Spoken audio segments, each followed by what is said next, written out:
Assalamualaikum warahmatullahi wabarakatuh. Kami dari kelompok 1 ingin menjelaskan tentang proses pemilihan Khulafaur Rasyidin. Yang pertama ada Abu Bakar As-Siddiq. Yang kedua ada Umar bin Khattab. Yang ketiga ada Utsman bin Affan. Dan yang keempat ada Ali bin Abi Thalib. Pengertian Khulafaur Rasyidin adalah khalifah adalah jabatan tinggi dalam kepemimpinan Islam para Rasulullah. Setelah Rasulullah wafat, mereka dipilih oleh umat Islam secara musyawarah. Seorang khalifah wajib menjalankan kepemimpinan sesuai dengan Al-Quran dan Sunnah Nabi. Di sini khalifah tidak menjalankan fungsi kenabian. Tugas utama mereka dalam hal keagamaan adalah memimpin sholat Jumat di Masjid Nabawi dan menyampaikan khutbah sholat Jumat. Selain itu, ia juga menjabat sebagai panglima pasukan Islam yang memiliki kewenangan luas dalam hal pemerintahan. Untuk Abu Bakar As-Siddiq radhiyallahu an, jadi pasca meninggalnya Rasulullah SAW, kaum Ansor penduduk asli Madinah berkumpul di Saqifah Bani Sa'idah. Bukan sekadar berkumpul, tapi mereka sedang mendulang dukungan pada saat bin Ubaidah radhiyallahu an sebagai pimpinan menggantikan Nabi. Peristiwa tersebut didengar oleh Umar bin Khattab. Umar lalu memberitahukan kepada Abu Bakar As-Siddiq. Lalu Umar dan Abu Bakar mengajak Abu Ubaidah radhiyallahu an menuju ke Saqifah Bani Sa'idah. Sampainya di sana, jumlah umat semakin banyak dan di depan umat itulah Abu Bakar berpidato agar umat memilih Umar atau Abu Ubaidah. Tapi keduanya menolaknya. Bashir bin Sa'ad yang berasal dari kaum Ansor menjabat tangan Abu Bakar dan langsung membayatnya. Dari sini lalu khalayak membayat Abu Bakar, baik dari kalangan Ansor, Muhajirin, dan tokoh Islam lainnya. Abu Bakar tidak lagi sanggup menolak amanah yang diberikan umat padanya. Jadi gitu kisah kenapa Abu Bakar dipilih Khulafaur Rasyidin menggantikan Nabi Muhammad yang telah wafat. Selanjutnya, Umar bin Khattab. Umar bin Khattab dilahirkan di kota Mekah. Umar bin Khattab masuk Islam pada usia 27 tahun. Cerita keislamannya berawal dari keinginannya untuk membunuh Nabi Muhammad. Umar bin Khattab ingin membunuh Nabi Muhammad karena Nabi Muhammad dianggap sebagai pemecah persatuan dan kesatuan masyarakat Quraisy. Usaha pembunuhan terhadap Nabi Muhammad diawali dengan rencana Abu Jahal yang ingin menimpah batu ke kepala Nabi Muhammad saat sedang sholat dan ingin mencekiknya. Keduanya pun gagal. Ketika Nabi Umar bin Khattab ingin membunuh Nabi Muhammad, di tengah perjalanan Umar bin Khattab bertemu dengan Nuaim bin Abdullah yang berkata, jika kamu ingin membunuh Nabi Muhammad, maka bunuhlah dulu keluargamu. Umar langsung menuju rumah Fatimah yang ditemuinya sedang membaca Al-Quran. Umar menyerang Said, suami Fatimah. Lalu singkat cerita, Umar bin Khattab masuk ke Islam dan Umar menyebarkan berita keislamannya ke seluruh kota Mekah di pidato di masjid agar semua orang tahu telah mengikuti ajarannya Nabi Muhammad. Peran Umar bin Khattab terhadap Madinah selalu ikut dalam setiap peperangan seperti perang Badar, Uhud, Khandaq, Tabuk, Hunain dan lain-lain, sehingga turun wahyu sebagai sumber dasar hukum.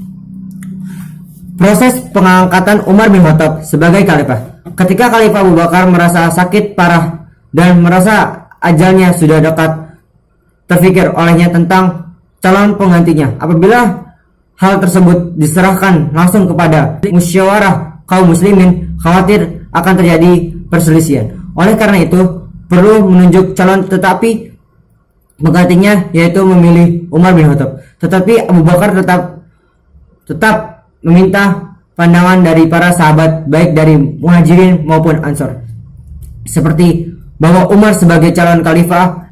Yang kedua, karena Umar adalah seorang yang bijaksana, tegas.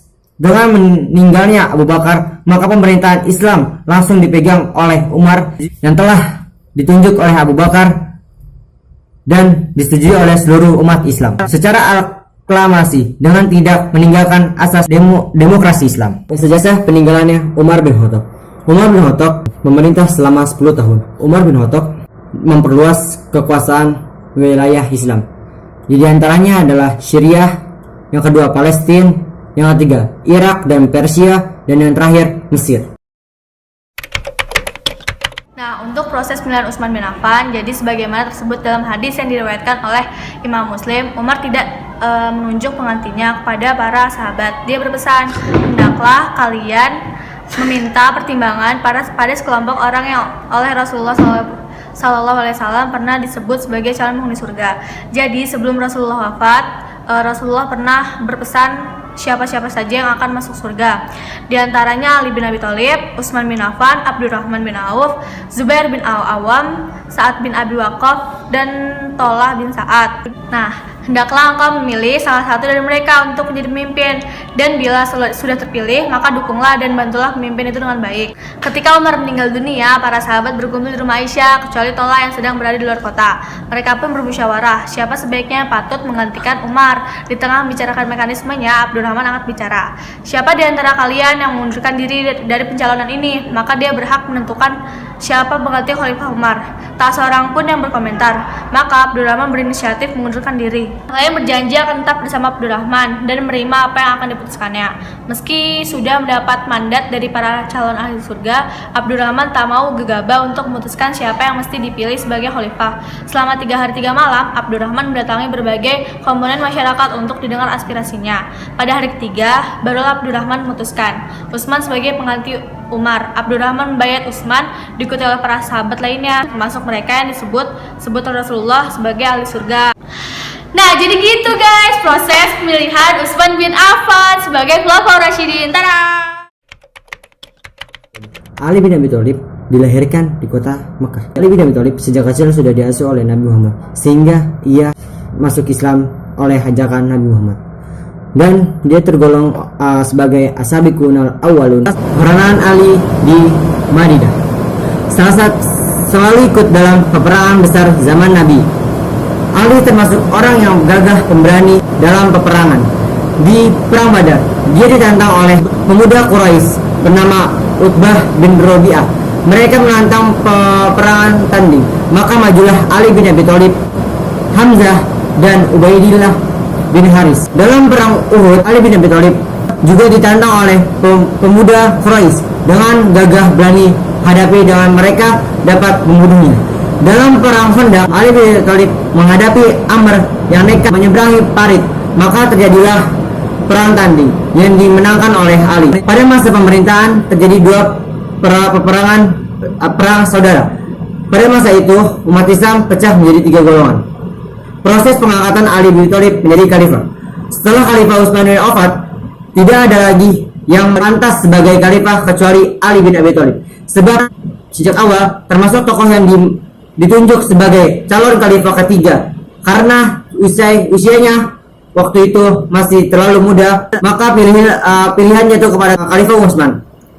Menguntakan sudah mulai muncul permasalahan banyak wilayah-wilayah Islam yang rakyatnya merasa tidak puas atas kebijakan pemerintahan Utsman, sehingga pada mulanya Ali menolak atas jabatan khalifah yang dipercayakan kepadanya. Akan tetapi kepentingan umat Islam, Ali akhirnya menyetujui itu untuk menduduki jabatan khalifah pada tahun 35 Hijriah. Ali bin Abi Thalib dibayat kaum muslimin menjadi khalifah keempat. Jasa peninggalan Ali bin Abi Thalib di bidang politik menggantikan para gubernur yang diangkat Khalifah Utsman yang kebanyakan adalah keluarga khalifah.